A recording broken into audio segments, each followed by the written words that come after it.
요즘 느헤미야서를 통해서 여러분 많이 은혜 받고 계시죠?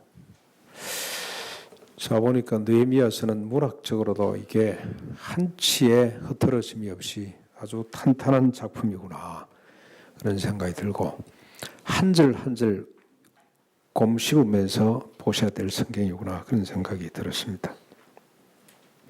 왜 이런 생각이 들었냐면, 여러분 그 톨스토이와 쌍벽을 이뤘던 도스토옙스키의 죄와 벌이라는 게 있잖아요. 그게 첫 문장이 이렇게 시작이 됩니다. 제가 한번 소개를 해볼게요. 근데 왜 중요하냐면, 이 문학 전공하는 사람들이 요거 문장 하나 가지고 엄청나게 많은 이야기를 만들어냅니다. 문장 하나를 꼼꼼히 살피는 거죠. 그러면서 이 소설이 어떻게 전개될지, 또 이 소설이 우리에게 주는 엄청난 문학적 가치가 뭔지 이런 걸 이야기하는데, 이렇게 돼 있습니다. 찌는 듯한 무더운 7월 초 어느 날 해질 무렵 에서 골목의 하숙집에서 살고 있는 한 청년이 자신의 작은 방에서 거리로 나와 왠지 망설이는 듯한 모습으로 K다리를 향해 천천히 발걸음을 옮기고 있었다.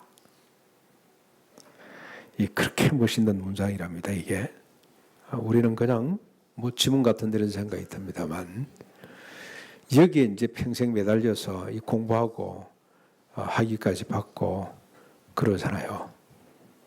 참 귀하다 그런 생각이 드는데, 오늘 이런 작품이 아니고, 이건 그 도스토옙스키가 1860년대 사람이죠. 그런데 그보다도 약 2400년 전에 쓰여진 아름다운 작품을 오늘 우리 같이 살피면서, 고전 중의 고전이죠. 고전 중의 고전, 이 말씀을 한 구절 한 구절을 살피면서 우리 문학적 가치, 문학적 어떤 큰 복을 누리는 것이 아니라 하나님 나라의 복을 누릴 수 있기를 바랍니다. 이번 주하고 다음 주하고 우리 느헤미야서를 여러분 꼼꼼히 한 절 한 절 이렇게 살펴보시기를 바랍니다. 오늘은 그가 느헤미야가 어떤 신앙을 가졌는지, 그 신앙으로 인해 어떤 리더십을 발휘하게 되는지, 또 어떤 복을 끼치게 되는지를 살피면서 은혜를 받았으면 좋겠습니다. 먼저 1절을 한번 보십시오. 하가랴의 아들 느헤미야의 말이라, 아닥사스다 왕 제20년 기스레월에 내가 수산궁에 있는데 라고 되어 있습니다. 하가랴라는 이름, 아버지죠. 느헤미야 아버지. 느헤미야라는 이 이름부터 좀 우리가 살펴볼 필요가 있습니다. 우리는 그냥 시간이 없기 때문에 쑥 지나갑니다만, 우리의 도움을 받아서 연구하는 성경학자들은 이 이름 하나도 놓치지 않고 연구를 했는데, 하가랴라는 이름은 하나님은 흥이 나지 않는다 그런 뜻이랍니다. 하나님은 흑암이다 그런 뜻으로 해석하는 사람들도 있습니다. 반면에 느헤미야는 하나님은 안전이다, 하나님은 만족이다 그런 뜻의 이름이라고 합니다. 여러분들 이름 가지고 우리가 뭘 느낄 수 있습니까? 이름은 누가 짓습니까? 이름 자기가 짓는 게 아니고 자기 아버지가, 부모님들이 짓죠. 특별히 부친이 아마 이름을 대부분 짓습니다. 저희 딸 셋인데 이름을 저 아내가 동의를 했습니다만 제가 지었습니다. 이름에는 부모의 소망이 담깁니다. 그렇죠? 그 아이하고는 상관없이 부모의 소망이 담기고, 그 소망이 이 아이가 자립할 때까지 계속 영향을 미치도록 되어 있습니다. 첫째 아이는 이름이 지예입니다. 알지자, 예수 예자, 지예. 한자로 야자로 했더니 야소 했더니 지야라고 입학 통지서가 와서 가서 한자는 생략하고 지예, 예수님을 알자. 늘 강조하는 거죠. 아이한테 예수님을 알아야 된다. 그 아는 방법은 성경책밖에 없습니다. 성경을 열심히 읽어야 된다. 그래서 그 애들이 어릴 때까지는 가정 예배를 빠뜨리지 않고 계속 드리는 거죠. 하나님을, 예수님을 알려주기 위해서. 그 둘째가 태어났습니다. 이름을 자평이라고 했습니다. 자유와 평강. 예수님을 아니 자유, 죄로부터 자유, 사망으로부터 자유, 근심 걱정으로부터 자유, 그리고 평강, 희락이 넘치는 삶을 살아라. 그래서 지었습니다. 우리 딸이 커서 마음에 안 들었는지 이름을 엘림으로 바꿨습니다. 뭐 자기가 이제 장세에서 바꾸는데 어떡할 수가 없습니다. 그래서 동의를 하고 최선을 다해서 엘림이라고 부르고 싶지만 입에 익어가지고 잘 안 됩니다. 세 번째가 태어났습니다. 생각지도 않았던 특별한 선물, 은혜다라는 생각이 들어서 갑자기 태어났거든요. 9년 만에. 그래서 이름을 대언이라고 하려고 했는데 문접번 교회에 남자아이가 대언이가 있었어요. 그래서 이건 좀 피하자 해서 있을 제자를 써서 하나님의 은혜. 그것도 부모의 바램과 신앙 고백이 그 속에 다 들었습니다. 여기 하가랴는 누가 지었습니까? 하가랴 아버지가 지었겠죠. 하나님은 흥이 다 끝났다. 조국 현실을 보니 암울하고 아직도 포로로 끌려가 있고 1차 귀환을 하고 2차 귀환을 했음에도 불구하고 뭐 이 예루살렘은 변한 거 없고 하나님 믿어봐야 별 볼 일 없다. 그런 뜻의 이름이라고 볼 수가 있습니다. 하나님은 흑암이다. 그런데 하갈에는 자기 아들 이름을 느헤미야라고 지었습니다. 하나님은 우리의 기쁨이다. 우리의 안이다. 우리의 만족이다. 그런 뜻이죠. 그럼 여러분 뭘 생각할 수가 있겠습니까? 하갈에는 적어도 믿음에 있어서 그 아버지의 한계를 넘어선 사람이구나 하는 사실을 깨닫게 됩니다. 그리고 그의 신앙이 아들 느헤미야를 통해서 아름답게 꽃피어나는구나. 이 집안이 지금 하나님은 별 볼 일 없다 쪽으로 갈 수 있는데 이 하갈랴 때문에 바뀌었습니다. 하나님은 우리의 큰 기쁨이다. 하나님은 우리의 안보다. 그렇게 이름이 바뀌는 거죠. 한 세대에 이렇게 바뀌었습니다. 믿음이라는 것은 시대적 분위기, 특별히 가정의 분위기가 중요하고 무엇보다도 부모의 삶에서 많은 영향을 받는다는 사실을 우리가 확인할 수가 있습니다. 믿음은 부모님의 영향을 받게 되어 있습니다. 우리 교회 역사가 이제 30년 지나갑니다. 이제 역사가 쌓이게 될 겁니다. 그 부모를 보니 그 자식이 보이는구나. 저 자식을 보니 그 후대들이 보이는구나. 저희 모교에는 100년이 넘었습니다. 110년입니다. 믿음의 계보가 있습니다. 계보. 부모들이 영향을 받도록 되어 있습니다. 지금 계보가 끊어진 가정이 있다면 오늘 느헤미야를 우리가 들여다 봐야 됩니다. 느헤미야가 어떻게 하는지를 보셔야 됩니다. 아닥사스다 왕 제20년이라는 것은 BC 445년을 말합니다. 정확한 기술입니다. 역사적 배경을 조금 우리가 알 필요가 있습니다. 1차 포로 기한이 538년에 이루어졌습니다. 돌아와서 예루살렘 성전을 수축하는 일을 22년 만에 완공을 했습니다. 그래서 516년에 성전이 완공이 됩니다. 에레미야가 70만에 돌아온다는 그 예언이 딱 이렇게 성취가 되었습니다. 그러니까 여러분 역사의 회복은 성전 수축과 맞물려 있다 이렇게 보시면 됩니다. 그리고 2차 기한이 에스라를 중심으로 해서 458년에 돌아왔습니다.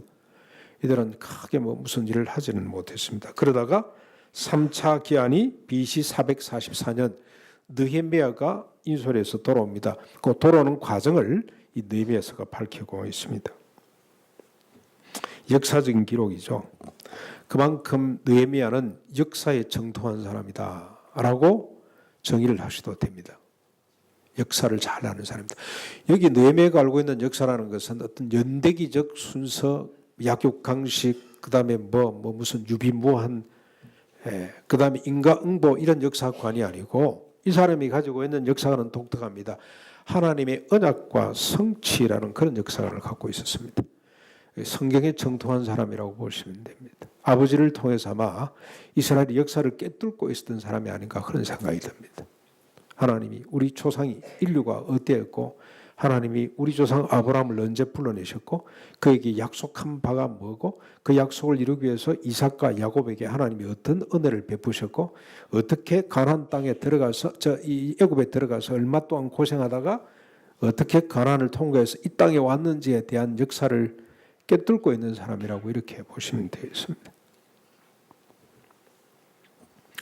2절 3절 한번 넘어가 보시죠. 이런 역사관을 가졌기 때문에 느헤미야는 먼저 돌아왔던 에스라와 더불어 이스라엘 역사를 재편합니다. 다시 기술하게 됩니다.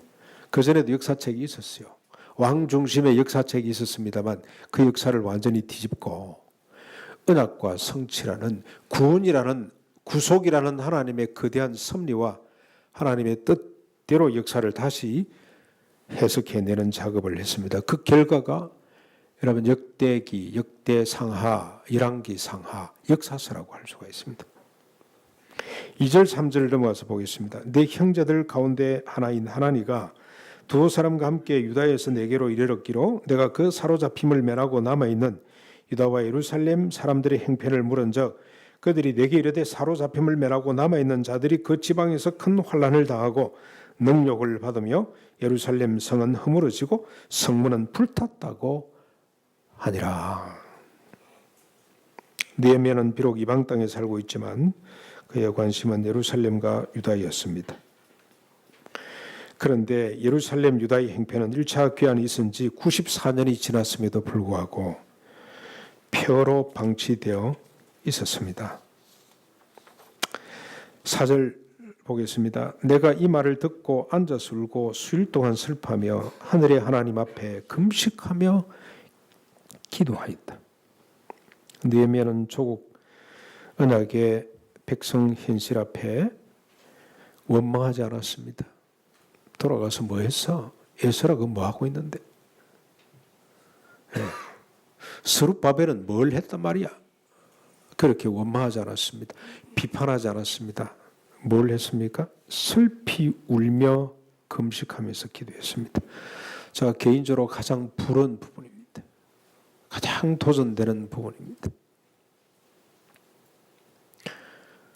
저는 우리 교회 성도님들이 현실을 보고 잘 울지를 않는 것이 큰 슬픔입니다. 예.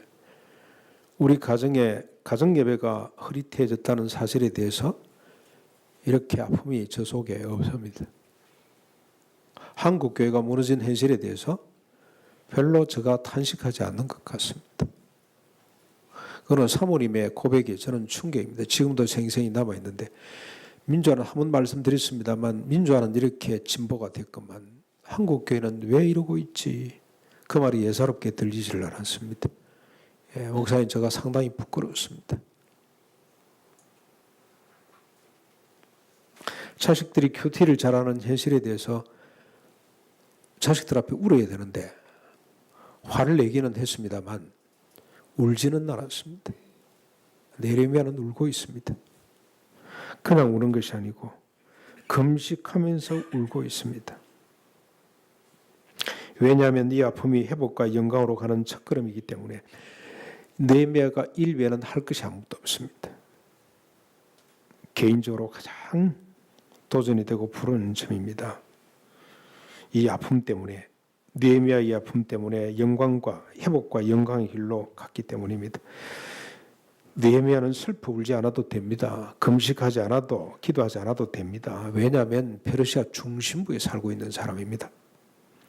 아닥사스다 왕의 총애를 받고 있기 때문에 부족한 것 하나 없이 떵떵거리면서 사는 사람입니다. 지금으로 치면 트럼프의 딸 이방카의 남편이 누군지 아시죠? 이름은 잘 모르겠습니다만 그 사람이 민족이 어디입니까? 히브리 민족 이스라엘 사람입니다. 그 사람 아마 유다 돌아갈 마음, 예루살렘에 돌아갈 마음이 없을 겁니다. 하기야 그 근자 유선이 더 잘 도와줄 수가 있겠죠. 미국에서 만나는 많은 유대인들 돌아갈 마음이 전혀 없어요. 왜냐하면 더 행복하게 잘 살기 때문에 정말 잘 삽니다. 그 사람들. 못 사는 사람들도 많다 그러는데요. 대부분 유대인들은 다 얼마나 열심히 돈을 좋아하고 얼마나 지혜로운지 다 잘 사는데 수준이 보통이 아닙니다. 금방 그들 사는 동네는 들어갈 생각을 말아야 됩니다. 너무 세금이 비싸서. 그만큼 잘 삽니다. 안 가도 돼요. 안 울어도 돼요. 그러나 느헤미야는 울었습니다. 그것도 금식하며 울었습니다. 그가 할 수 있는 유일한 일이었고 그가 해야 할 유일한 일이었습니다. 이 울음이 있었기에 동족과 역사를 영광스럽게 회복할 수가 있었습니다. 여러분, 느헤미야가 슬피 울며 금식할 수 있었던 것은 그가 감성이 우리보다 뛰어났기 때문이 아닙니다. 아주 감성에 뛰어난 사람이 있잖아요. 저는 한 번씩 미국에도 있고 한국에도 있고 K 뭐라는 뭐 하는 게 있잖아요. 가수로 등용하는 거기 보면 심사위원으로 나온 사람들이 노래를 들으면서 울더라고. 울어. 야, 저렇게 감동스러운가. 그래서 이분들은 음악에 아주 조예가 있고 전문가들이기 때문에 엄청나게 감성이 개발된 사람들이구나. 그래서 동의할 수밖에 없어요. 참 부러워요. 근데 느헤미야는 그런 감성이 뛰어나서 우는 사람이 아니고 믿음의 사람이기 때문에 울 수가 있었습니다. 무슨 믿음을 가졌습니까? 원래 하나님의 언약한 바에 의하면 예루살렘은 어떤 성입니까? 세상 가운데 가장 높이 드러나는 성읍입니다. 그래서 뭘 하죠? 열국을 복되게 하는, 열국의 빛이 되고 열국의 등불이 되고 열국의 좌표가 되어서 방향을 제시하는 복의 길, 공의의 길, 평화의 길을 제시하는 그런 도성입니다. 아브라함에게 주신 약속이고 이삭과 야곱에게 주신 약속이고 다윗이 꿈꿨던 세상이고 하나님의 언약이 그런 거죠. 근데 지금 현실은 어떻습니까? 완전히 폐허가 되어 있단 말이죠. 세상 사람들이 지나가면서 고개를 절레절레 흔드는 이런 수준, 자기 백성들은 영광은 거사하고 지금 완전히 억압당하고 착시당하고 있는 모습이 너무 안타까워서 하나님의 약속과 현실의 괴리 때문에 그는 운 사람이었어요.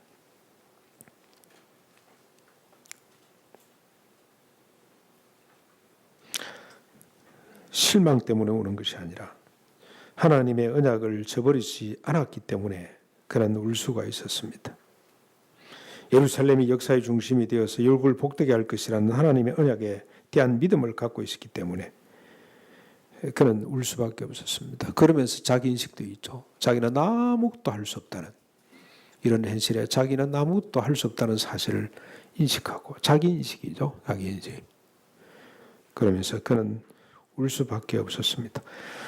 느헤미야의 울음이 어떤 결과를 낳는지 한번 보십시다. 어떻게 그가 울고 있는지 기도하는지 5절부터 11절, 이게 아주 중요한 겁니다. 느헤미야가 어떻게 눈물로 기도하는지 5절부터 11절까지 길지만 우리 같이 한번 읽어보겠습니다. 아까 우리 잘 읽어주셨는데 우리가 한 목소리로 다시 읽겠습니다. 시작. 이르되 하늘의 하나님 여호와 크고 두려우신 하나님이여, 주를 사랑하고 주의 계명을 지키는 자에게 언약을 지키시며 긍휼을 베푸시는 주여 간구하나이다. 이제 종이 주의 종들인 이스라엘 자손을 위하여 주야로 기도하며 우리 이스라엘 자손이 주께 범죄한 죄들을 자복하오니 주는 귀를 기울이시며 눈을 여시사 종의 기도를 들으시옵소서.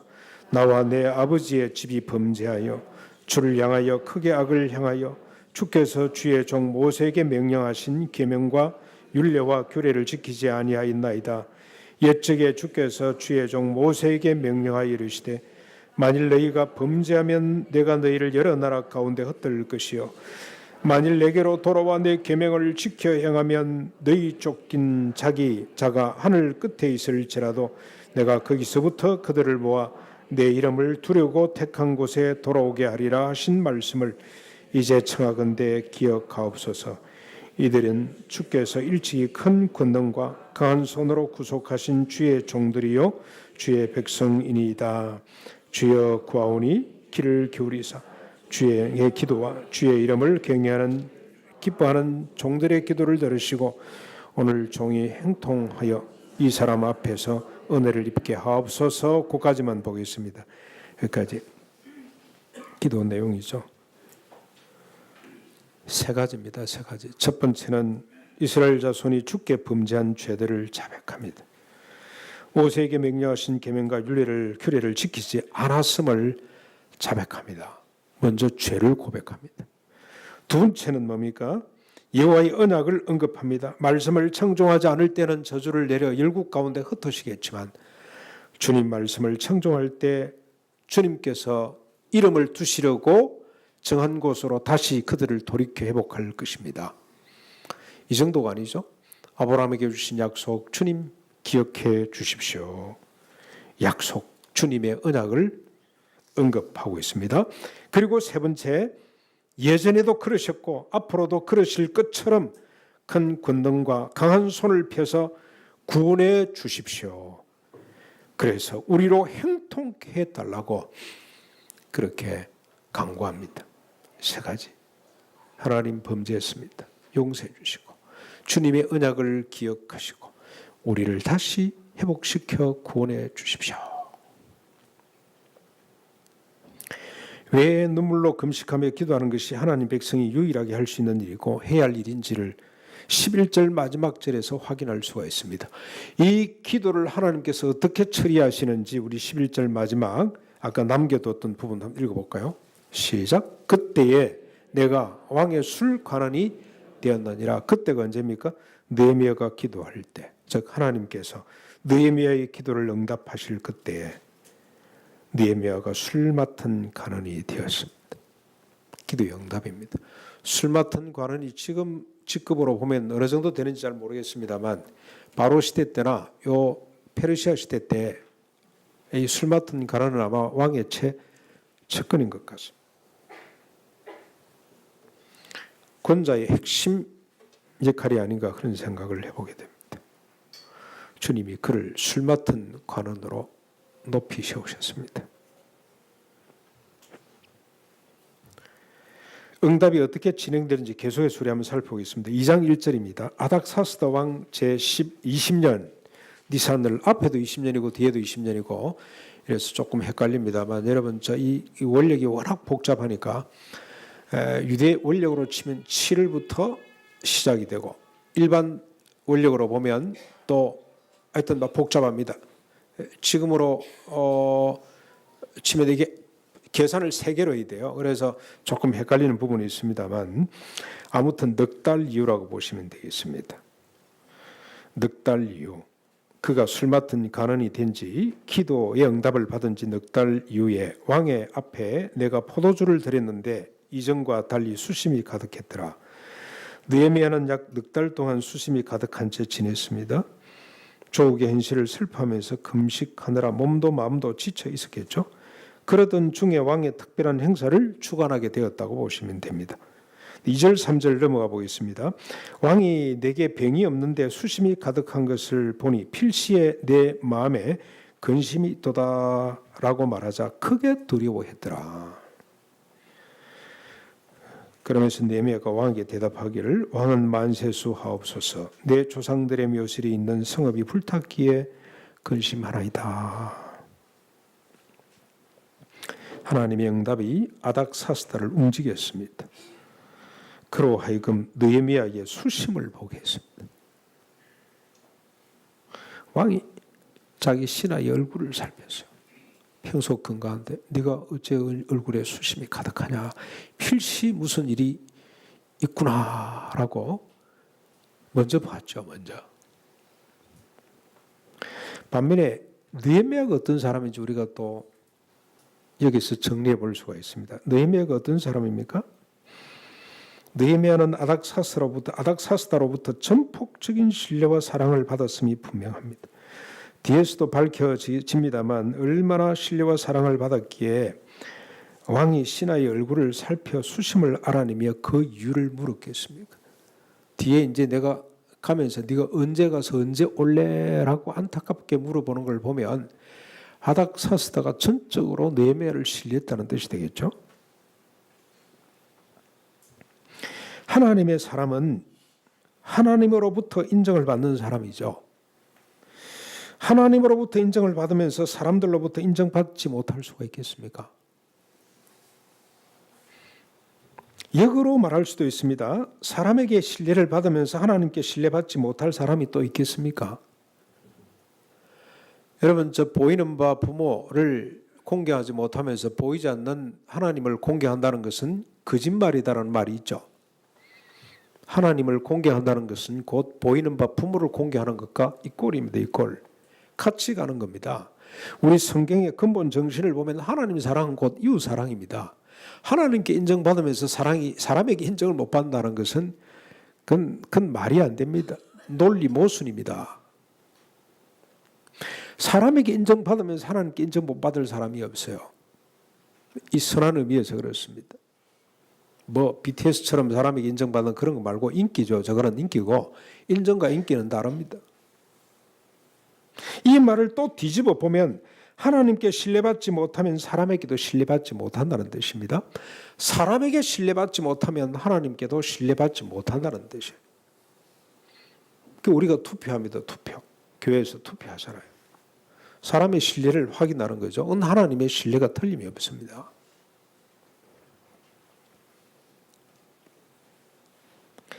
그런데 여러분 이런 경우도 있습니다. 하나님으로부터 인정을 받는데 사람에게 인정받지 못할 경우가 있어요. 대표적인 분이 우리 예수님이죠. 내 사랑하는 자여 내 기뻐하는 자라 너희는 그의 말을 들어라 라고 주님이 세례받을 때 베나사에서 두 분이나 하늘 문을 여시고 언급을 하셨습니다만 사람들은 그를 인정하지 않았어요. 이건 어떤 경우입니까? 영적인 문제입니다. 배후에 어둠의 권세가 있다는 겁니다. 사탄 마귀가 작동할 때는 이런 경우가 들어 있을 수 있습니다. 하나님께서 아닥사스다 왕을 어떻게 사용하시는지 계속 한번 살펴보십시다. 우리 4절부터 9절까지 또 한번 같이 읽어보겠습니다. 4절부터 9절까지 시작. 왕이 내게 이르되 그러면 내가 무엇을 원하느냐 하시기로 내가 곧 하늘의 하나님께 묵도하고 왕에게 아뢰되 왕이 만일 좋게 여기시고 종이 왕의 목전에서 은혜를 얻어싸우면 나를 유다 땅 나의 조상들의 묘실에 있는 성읍을 보내어 그 성읍을 건축하게 하옵소서 했는데 그때 왕후도 왕 곁에 앉아 있었더라. 왕이 내게 이르시되 내가 맨날에 다녀올 길이며 어느 때에 돌아오겠느냐 하고 왕이 나를 보내기를 좋게 여기시기로 내가 기한을 정하고 내가 또 왕에게 아뢰되 왕이 만일 좋게 여기시거든 강서쪽 총독들에게 내리시는 조서를 내게 주사 그들이 나를 용납하여 유다에 들어가기까지 통과하게 하시고 또 왕의 살림 감독 아삽에게 조서를 내리사 그가 성전에 속한 영문의 문과 성곽과 내가 들어갈 집을 위하여 들보로 쓸 제목을 내게 주게 하옵소서하며 내 하나님의 선한 손이 나를 도우심으로 왕이 허락하고 군대 장관과 마병을 보내어 나와 함께 하게 하시기로 내가 강서쪽에 있는 총독들에게 이르러 왕의 조서를 전하였더라. 느헤미야는 왕의 호의를 즉각적으로 깨닫습니다. 하나님의 응답으로 깨닫게 됩니다. 그 순간 그는 잠시 멈추고 하나님 앞에 묵도합니다. 묵도. 하나님 감사합니다. 하나님 이렇게 왕의 마음을 열어주시니 내가 뭘 구하리까 기도했겠죠. 그리고 왕의 응답을 하나님의 선한 손이 자신을 도우셨다고 그렇게 고백을 합니다. 공을 자신에게 돌리지 않고 하나님께로 돌려드립니다. 쉽지 않습니다. 이게 자꾸 우리는 어느 습관이 내가가 계속 반복돼요. 그때 내가 이렇게 사람을 감동시켰고 근데 느헤미야는 그런 사람이 아닙니다. 하나님이 은혜를 주셨다. 이 자기가 지금 설득한 거 아닙니까? 그렇죠? 또 하나 보십시오. 특별히 우리가 주목해야 될 것이 있습니다. 느헤미야에게 우리가 빠뜨리지 말고 주목해야 될 게 있는데 그다가 아닥사스다로부터 신뢰와 사랑을 받은 이유이기도 합니다. 느헤미야의 말을 한번 보십시오. 그의 언어를 한번 보십시오. 하나님의 선한 손을 믿었지만 아닥사스다 왕에게 최대한 예우를 갖추는 은행을 우리가 볼 수가 있습니다. 계속 반복되고 있는 말이 있죠. 뭐라 그럽니까? 왕이 만일 좋게 여기시고 종이 왕의 목전에서 은혜를 얻어 싸우면 이렇게 안 해도 되잖아요. 하나님이 저 왕을 움직이는구나. 그래서 당당하게 그냥 요구할 수도 있고 그러면 그렇지 할 수도 있는데 그러질 않아요. 아닥사스다 왕에게 최대한 예우를 표하는데 말로 합니다. 말로. 왕이 좋게 여기신다면, 왕의 목전에서 내가 은혜를 얻었 사오면 얼마나 예쁜 말인지.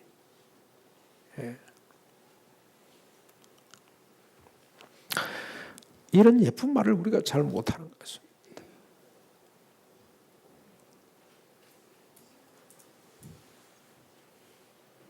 이게 그냥 되겠습니까? 입에 발린 말이겠습니까? 마음에서부터 나온 말이죠. 정말 존중히 여기는 겁니다.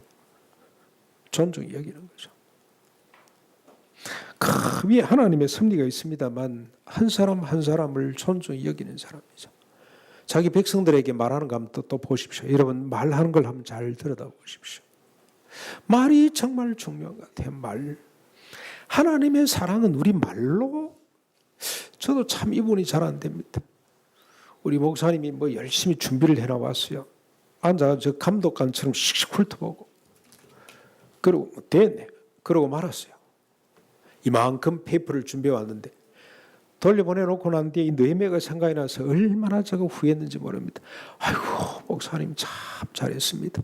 수고했습니다. 이야 정말 좋네요. 이거 우리 교인들하고 같이 한번 나눕시다.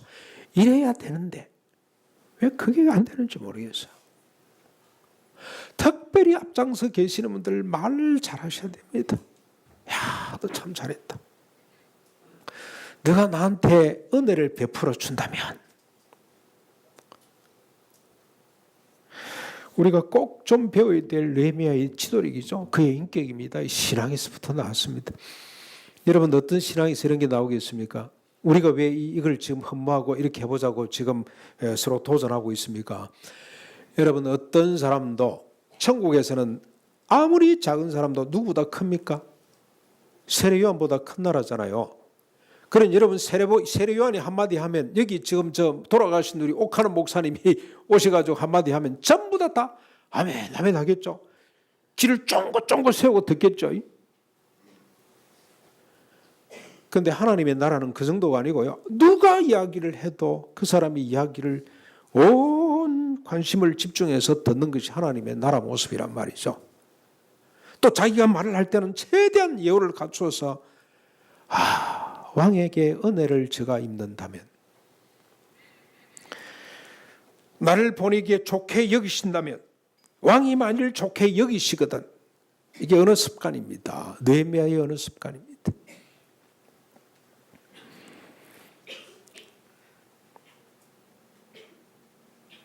이렇게 회복과 영광의 길이 시작됐습니다. 하나님이 하나님을 신뢰함으로 눈물로 기도하는 한 사람 느헤미야와 더불어 시작했습니다. 그런데 회복과 영광의 길은 쉽지 않습니다. 10절입니다. 새로운 변수가 나타났습니다. 10절 우리 같이 제가 읽겠습니다. 호론 사람 산발락과 종이었던 남문 사람 도비아가 이스라엘 자손을 흥황하게 하려는 사람이 왔다 함을 듣고 심히 근심하더라. 산발락과 도비아는 아닥사스와는 달리 이스라엘 자손을 흥황케 할 사람을 두려워합니다. 두려워해요. 오히려 감사하고 이 패망한 민족을 일으킬 사람이 왔구나 하고 좋아하는 것이 아니고 오히려 두려워합니다. 예수님이 손 마른 자를 고쳐주실 때 바리새인들이 시비를 거는 것과 같습니다. 귀신 들려가지고 듣지도 보지도 못하는 인간, 그 불쌍한 인간을 낫겠는데 안식일에 했다고 시비를 거는 귀신 들려 저짓을 했다 그러고 죽이려고 하는 바리새인들과 다를 바가 조금도 없습니다. 그런데 여러분 이 사람들은 어떤 사람들입니까? 앞에서 보았듯이 하나님의 사람을 부정하려고 드는 어둠의 권세에 사로잡힌 사람들입니다.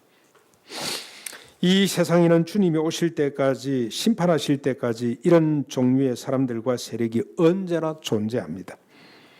지구의 중력처럼 잠시도 쉬지 않고 작동합니다. 왜냐하면 사탄 마귀의 권세가 있는 이상 어쩔 수가 없습니다.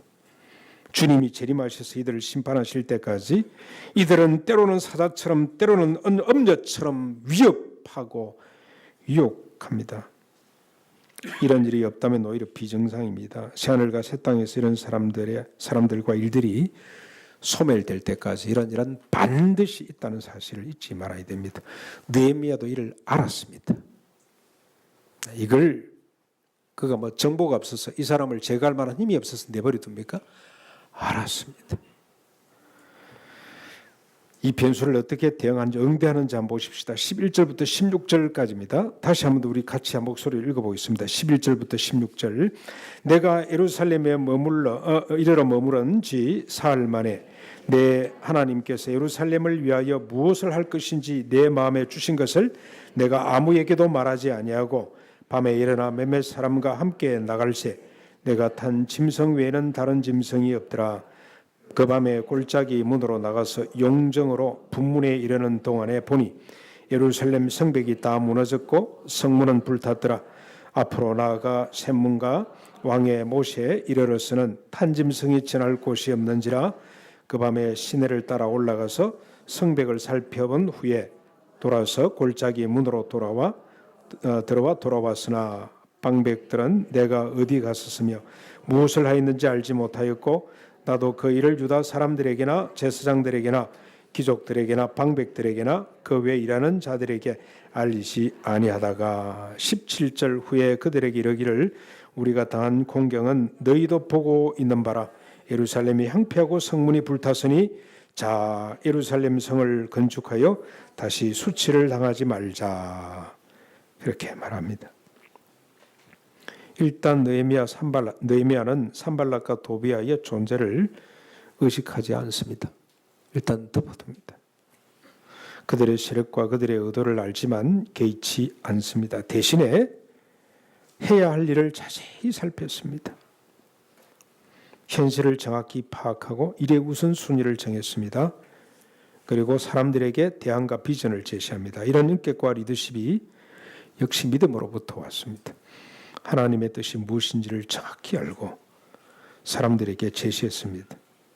그리고 하나님이 자신의 뜻을 위해서 어떻게 사람들에게 은혜를 베푸시는지를 들어 사람들을 독려하고 격려했습니다. 하지만 반대 세력도 만만치 않습니다. 19절입니다. 호른 사람 산발락과 종이었던 암몬 사람 도비아와 그 사이 또 한 사람 더 가세했죠. 아라비아 사람 게셈이 이 말을 듣고 우리를 업신여기고 우리를 비웃어 이럽니다. 너희가 하는 일이 무엇이냐? 너희가 왕을 배반하고자 하느냐? 그 사이에 아라비아 사람 세겜이라는 사람이 한 사람 또 붙었죠. 여러분 뒤에 보면 여기 산발락과 도비아가 모함하기 위해서 계속 사람을 보내가지고 유혹을 하잖아요. 근데도 이 느헤미야가 말을 듣지 않자 편지를 보내는데 그냥 보내는 것이 아니고 봉투를 개봉해가지고 보냅니다. 그럼 뭐 하는 말입니까? 이걸 가면서 읽어보고 이렇게 이야기했는데 야, 이 친구들이 지금 모반을 지금 도모하고 있구나. 그래서 소문이 막 퍼지도록 이론전을 펼친다고 보시면 돼요. 가짜 뉴스를 만들어서 이론전을 펼치요. 사람이라는 것은 그때나 지금이나 꼭 같습니다. 하나님의 영광의 일을 같이 힘을 합력하는 것이 아니고 반대하는 세력들이 가짜 뉴스를 퍼뜨려서 어쩌든지 일을 방해하려고 하는 세력이 있는데 느헤미야는 이걸 이렇게 처리합니다. 개의치 않고 어차피 있는 것 대신에 조용히 하나하나 일을 추진해 나가죠. 그럼에도 불구하고 그들이 비웃습니다. 조금도 그들이 양보하거나 뒤로 물러서지 않습니다. 어떻게 도전하고 어떻게 방해합니까? 너희가 하는 일이 무엇이냐? 너희들이 뭘 하겠냐 그런 뜻이죠. 이 말을 한번 여러분 잘 볼 필요가 있습니다. 느헤미야의 말과 산발락과 도비아의 말을 너희들이 하는 일이 뭐냐? 너희들 뭐 그런다고 되겠냐? 성과가 뭐냐? 힘이나 있냐? 말하는 거죠. 자존심을 계속 긁는 거예요. 그들의 정체성을 계속 긁어요. 뭐 그런다고 되겠냐? 성과가 뭐 있냐? 뭐 되는 거 있어? 아무도 통제하는 사람이 없잖아. 그 말이죠. 너희들이 뭐 거기서는 어떻게 뭐 술 맡은 가는지 모르지만 여기는 달라. 뭐 너희들이 할 수 있을 것 같아? 그리고 또 한편으로 어떻게 도전합니까? 너희가 왕을 배반하고자 하느냐? 너희들이 지금 하는 짓이 뭔지 알아? 위협이죠, 위협. 너희들이 지금 역적을 도모하는 거냐? 비웃고 업신여기고 위협하고 모함하는 일을 이들은 서스럼없이 합니다. 말입니다, 말. 자, 이들의 도전을 느헤미야가 어떻게 대처하는지 한번 보십시오. 20절입니다. 같이 한번 보겠습니다. 이건 여러분 꼭 같이 한번 읽어야 됩니다. 20절 시작.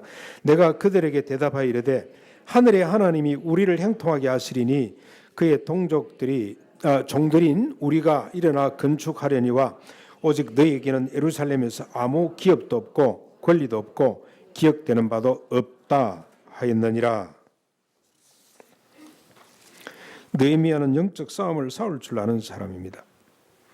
그는 하나님의 언약으로 대응합니다. 하나님의 비전으로 대응합니다. 자신의 뜻이나 결단으로 대처하지 않고 하나님의 언약, 하나님의 비전으로 대처합니다. 하나님의 일이다 이 말이죠. 지금 하나님이 우리를 형통하게 하시리니 그의 종들인 우리가 일어나 건축할 것이다. 하늘의 하나님이, 원래 하나님의 뜻은 우리가 이곳에서 복을 끼치는 민족이 되는 것이다. 그러니 이 일은 할 수밖에 없다.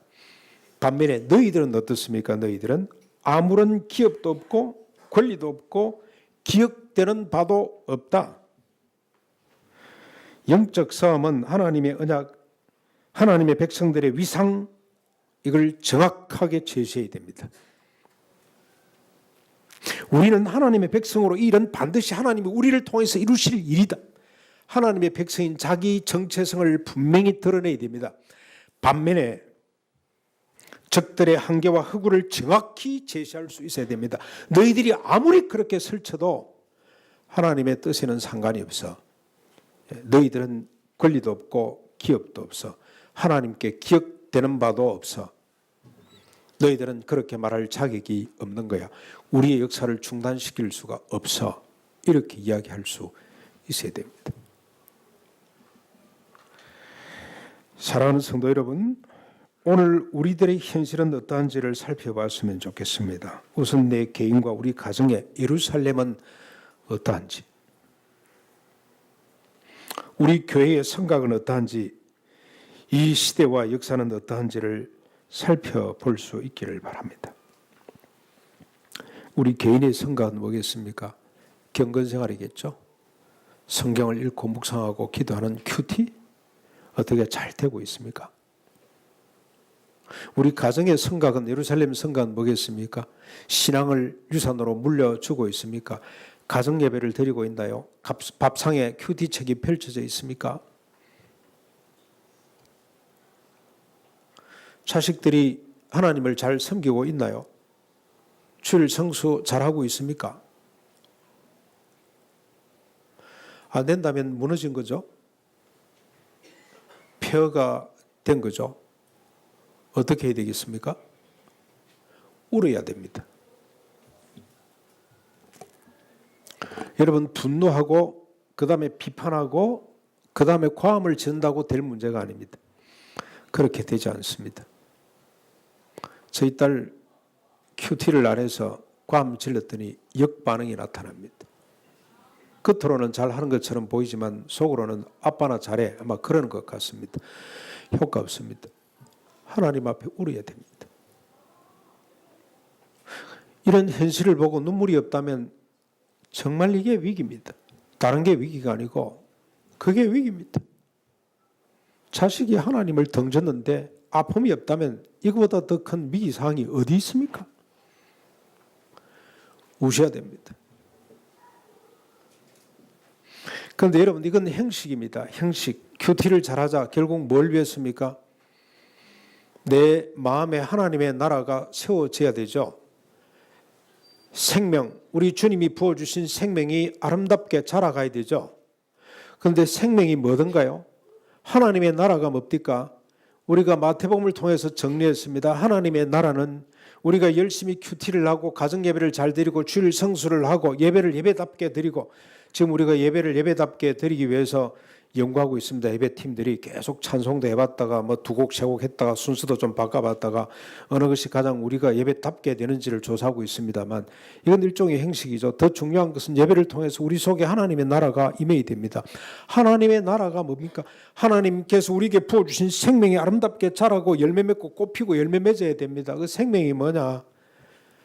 돌아서서 작은 자를 세례 요한처럼 보다 더 귀하게 여기고 크게 여기고 그들에게 손을 내밀어 냉수한 그릇 대접하는 것이 이게 하나님의 나라고 이것이 생명입니다. 이런 의식과 이런 가치가 우리 속에 다가오지 않는다면 위기라고 인식해야 됩니다. 눈물로 하나님 앞에 금식하면서 기도해야 됩니다. 하나님 왜 그 나라가 저 속에는 왜 감동으로 울림이 없습니까? 왜 그 가치에 제가 아멘으로 화답하지 못합니까? 주님은 그게 하나님의 나라라고 심판 때 주님 그거 보고 심판하시겠다는 거 아니에요. 그래서 여러분 이게 잘 안 되시는 분들은 좀 전에 제가 말씀드린 도스토옙스키의 작품을 많이 읽어야 됩니다. 특별히 죄와 벌, 까라마조프가의 형제들, 이 책은 필독서입니다. 우리 두레교회 성도님들 앞으로 우리 제자 훈련반에 이 책을 읽는 프로그램을 한번 해도 되겠다 싶은 생각이 듭니다. 이 도스토옙스키는 러시아 정교에 정통한 사람입니다. 신학자들보다도 더 깊은 영성의 사람이라고 볼 수가 있습니다. 그가 주장하는 바가 뭔지 아세요? 양파 한 줄기 갖다 버리는데 지나가는 가난한 사람이 그거 내 먹어도 되겠어요? 그래 당신이나 배불려 먹어. 하나님께서 구원하시는 조건이 그거 보고 구원해 주신다는 겁니다. 근데 그게 너무 탐이 나서 다른 사람이 막 붙으려고 그러니까 안 돼, 내 거야 그러다가 툭 떨어져서 지옥불에 떨어진다는 그게 까라마조프가의 그 형제들이 나오는 이야기예요. 이야기. 장로님이 한 이야기예요. 예를 들어서 한 이야기입니다. 이게 전부 다 성경에서 나온 이미지라고 그런 영감이라고 여러분 보시면 돼요. 지극히 작은 자에게 냉수한 그릇 대접하는 거. 그건 믿음입니다. 구원의 징표입니다. 우리가 믿음으로 구원을 받았다는 것은 바로 그걸 의미합니다. 이런 가치에 눈이 멀어 있다면, 이런 가치가 내 마음속에 울림으로 다가오지 않는다면 이걸 여러분이 위기라고 생각을 하셔야 됩니다. 탄식해야 됩니다. 울어야 됩니다. 하나님 이 가치에 눈을 뜰 수 있도록 내 눈을 열어주십시오. 달리 장님이 아닙니다. 이 가치를 볼 수 없는 것이 장님이죠. 그래서 우리가 눈물로 기도해야 됩니다. 이 가치를 볼 수 있는 눈을 열어주십시오. 우리가 전도합니다. 전도. 뭘 전도합니까? 이 가치를 전하는 것이 전도입니다. 사람 채우는 것이 전도가 아닙니다. 이 가치를 세상 사람들에게 알려주는 것이 이게 전도죠.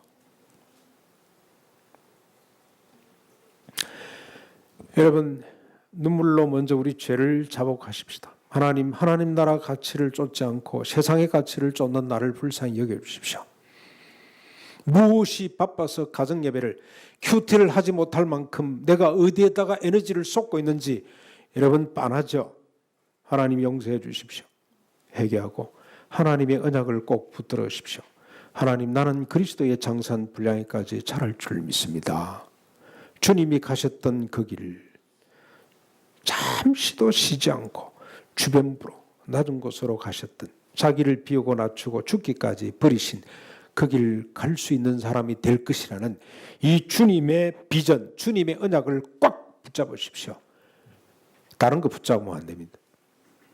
그리고 주님 앞에 속히 나를 회복해 주십시오. 내가 그 길 감으로 존귀케 해 주십시오. 형통케 해 주십시오. 주변의 열국들이 나를 보고 하나님의 구원하심을 보게 해 주십시오. 헛한 사람이 죽게 돌아오는 역사가 있게 해 주십시오. 그렇게 기도하고 나아갈 수 있기를 주님의 이름으로 축원합니다. 우리 같이 말씀을 생각하면서 490장 찬송드리겠습니다. 490장입니다. 여기 나의 꿈인데요. 이게 내 꿈이 아니고 주여 지난